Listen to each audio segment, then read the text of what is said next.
ये चांद पर एक सामान्य गड्ढा है। ये यहाँ इसलिए है क्योंकि एक समय की बात है, एक क्षुद्र ग्रह सीधे इसमें आके टकरा गया था।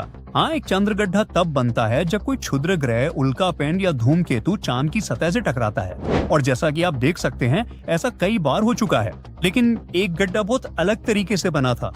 तो फिर वो कैसे बना? तो चलिए थोड़ा पीछे चलते हैं। एक व्यापक रूप से स्वीकार्य परिकल्पना है कि चांद खुद भी टकराव का ही परिणाम है, ठीक वैसे ही जैसे ये सारे गड्ढे, लेकिन वो टक्कर कहीं ज्यादा जबरदस्त थी। ये घटना 4.5 अरब साल से भी ज्यादा पहले हुई थी, जब थिया नाम का एक विशाल मंगल के आकार का ग्रह पृथ्वी से टकरा गया था। उस घटना ने बहुत सारा मलबा पृथ्वी के कक्षा में फेंक दिया। आखिरकार वही मलबा मिलकर चांद बन गया। अब उसके कुछ समय बाद तक चांद असल में एक विशाल लावा का गोला था, लेकिन क्योंकि शुरुआती चांद पृथ्वी के बहुत करीब था, हमारी धरती की गुरुत्वाकर्षण शक्ति उसे लगातार दबाती रही, जिससे वो और भी ज्यादा गर्म हो गया। आखिरकार चांद धीरे धीरे पृथ्वी से दूर चला गया, ठंडा हुआ और उस पर एक पथरीली सतह बन गई। अब आगे बढ़ते हैं। लगभग 4.3 अरब साल पहले एक क्षुद्र ग्रह जो किसी छोटे देश जैसे नेपाल के आकार का था, जो उस क्षुद्र ग्रह से भी कहीं बड़ा था, जिसने डायनासोरों का सफाया किया था, चांद के दूर वाले हिस्से से टकरा गया। इस टक्कर में एक विशाल गड्ढा छोड़ा, जिसे साउथ पोल एटकिन बेसिन कहा जाता है। ये गड्ढा लगभग 5 मील गहरा और करीब 1500 मील चौड़ा है। तुलना के लिए ये दूरी लगभग न्यूयॉर्क से डालस तक जितनी है, और इतनी गहराई है कि उसमें माउंट एवरेस्ट भी समा सकता है। अब वैज्ञानिकों का मानना है कि उस टक्कर ने चांद के अंदर से कुछ प्राचीन चीजें खोदकर बाहर फैला दी, जो अलग अलग तत्वों का मिश्रण थी, जिसे क्रीप कहा जाता है। ये पोटेशियम, रेयर अर्थ एलिमेंट्स और फास्फोरस का संक्षिप्त नाम है। ये उस समय की एक रासायनिक टाइम कैप्सूल की तरह है, जब चांद अभी भी लावा का महासागर था।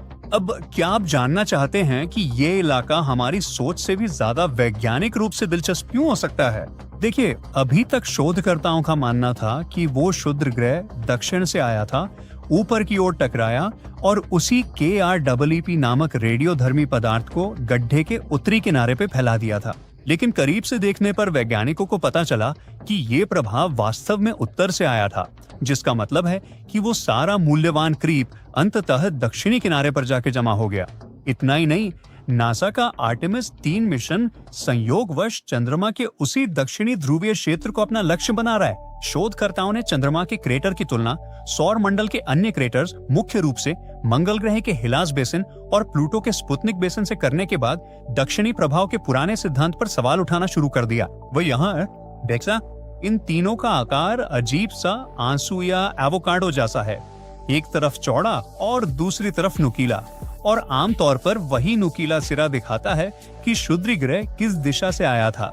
साउथ पोल एटकिन बेसिन के मामले में इसका मतलब है कि क्षुद्र ग्रह उत्तर से टकराया था, दक्षिण से नहीं। इसे साबित करने के लिए वैज्ञानिकों ने नासा के लूनर प्रोस्पेक्टर मिशन के पुराने डेटा की जांच की। ये अंतरिक्ष यान 1998 से 1999 तक चंद्रमा की परिक्रमा करता रहा। उस अंतरिक्ष यान ने सतह पर रेडियोधर्मी तत्वों को मापा और बेसिन के दक्षिण पश्चिमी किनारे के आसपास थोरियम की उच्च सांद्रता पाई, जो क्रीप का एक मुख्य हिस्सा है। अब आर्टेमिस 3 मिशन नासा की बड़ी योजना है, जिसमें 1972 के बाद पहली बार इंसानों को फिर से चंद्रमा पर भेजा जाएगा। अगर सब कुछ तय कार्यक्रम के अनुसार हुआ तो लॉन्च 2027 के मध्य में निर्धारित है, ठीक आर्टेमिस 2 के पूरा होने के बाद।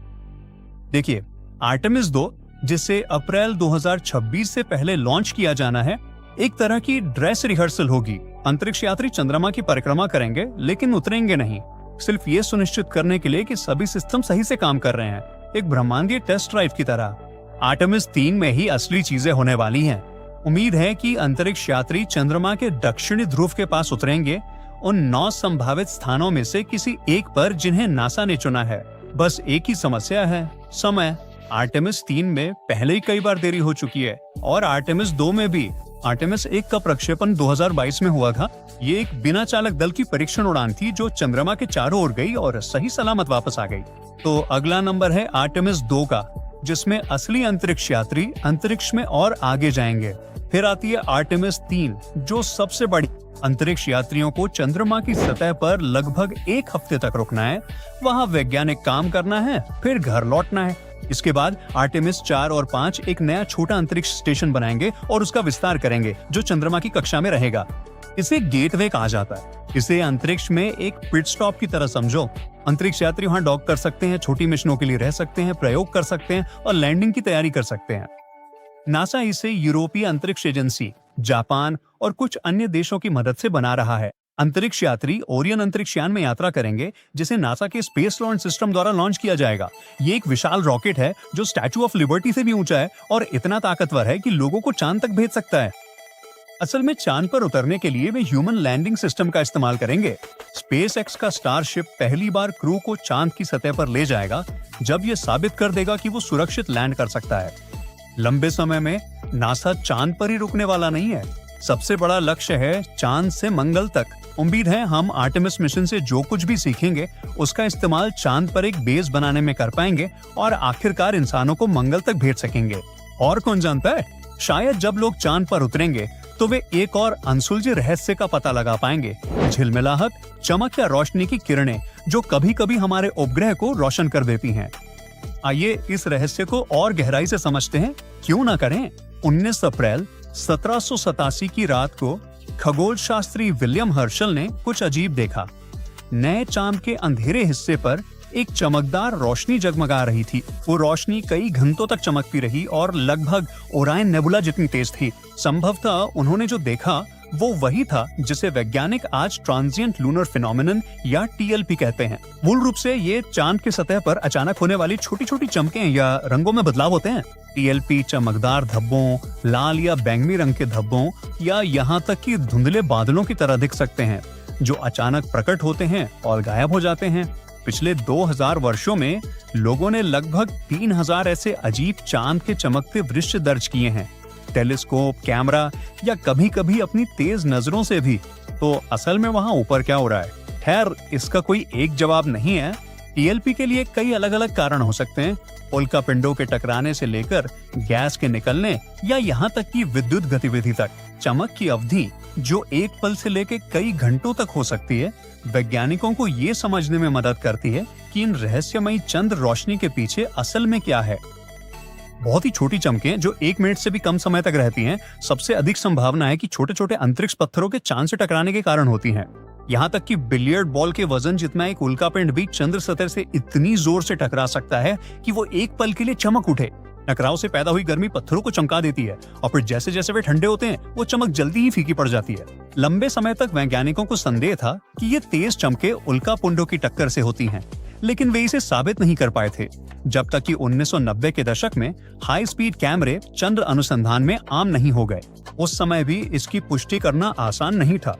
छोटी चमकें सिर्फ कैमरे की गड़बड़ी या इलेक्ट्रिक शोर भी हो सकती थीं। पूरी तरह से यकीन करने का एकमात्र तरीका यही था कि एक ही चमक को एक साथ 2 या 2 से अधिक जगहों से पकड़ा जाए। खैर, ऐसा पहली बार 1999 में लियोनेड उल्का वर्षा के दौरान हुआ, जब वैज्ञानिकों ने चांद पर असली टक्कर की चमकें रिकॉर्ड की। बाद में हमें और भी सबूत मिले कि चांद पर अक्सर अंतरिक्ष की चट्टानों की बौछार होती रहती है। हालांकि चमके कुछ खास इलाकों जैसे ओशियानस प्रोसिलारम, जो चांद का एक बड़ा अंधेरा मैदान है, में ज्यादा दिखाई देती हैं, लेकिन इसकी वजह शायद सिर्फ यही है कि वैज्ञानिकों ने अपने कैमरे वहीं केंद्रित किए। एक 2024 के अध्ययन से पता चला कि उल्कापिंड वास्तव में चांद पर हर जगह समान रूप से टकराते हैं। अब जो चमके कुछ मिनटों तक रहती हैं, वे शायद पूरी तरह से किसी और वजह से होती हैं। चांद के अंदर से निकलने वाली गैस के रिसाव के कारण। 2008 और 2009 के अध्ययनों में पाया गया कि जब रेडॉन जैसी गैसें चंद्र सतह के नीचे इकट्ठा हो जाती हैं, तो वे अचानक बाहर फूट सकती हैं। अरे मुझे पता है वो कैसा लगता है। और जब ये रेडियोधर्मी गैस बाहर निकलती है और क्षय होती है, तो ये एक हल्की चमक छोड़ती है जिसे हम पृथ्वी से देख सकते हैं। दिलचस्प बात यह है कि ये चमकदार स्थान अक्सर उन्हीं इलाकों में दिखाई देते हैं जहां वैज्ञानिक पहले ही रेडॉन का उच्च स्तर पा चुके हैं। फिर आती है वे रोशनी जो लंबे समय तक रहती है। ये घंटों तक बनी रहती हैं, जैसे कि वो तेज चमक जिसे विलियम हर्शल ने 1787 में देखा था। 2012 के एक अध्ययन ने सुझाव दिया कि ये वास्तव में सौर पवन के कारण हो सकती हैं, जो सूर्य से आने वाले आवेशित कणों की धारा है। जब वो सौर पवन चंद्रमा की धूल से टकराती है, तो ये कणों को आवेशित कर देती है और उन्हें हवा में यानी अंतरिक्ष में उछाल देती है, जिससे 60 मील तक ऊंचे विशाल धूल के बादल बन जाते हैं। ये तैरते हुए बादल पास के तारों या ग्रहों की रोशनी को मोड़ सकते हैं या परावर्तित कर सकते हैं, जिससे ऐसा लगता है जैसे चांद खुद चमक रहा हो। तो उम्मीद है कि हमें जवाब तब मिलेंगे जब आर्टेमिस मिशन चांद पर उतरेगा और अपनी खोज शुरू करेगा। सच कहूं तो मैं अब और ज्यादा इंतजार ही नहीं कर पा रहा हूं।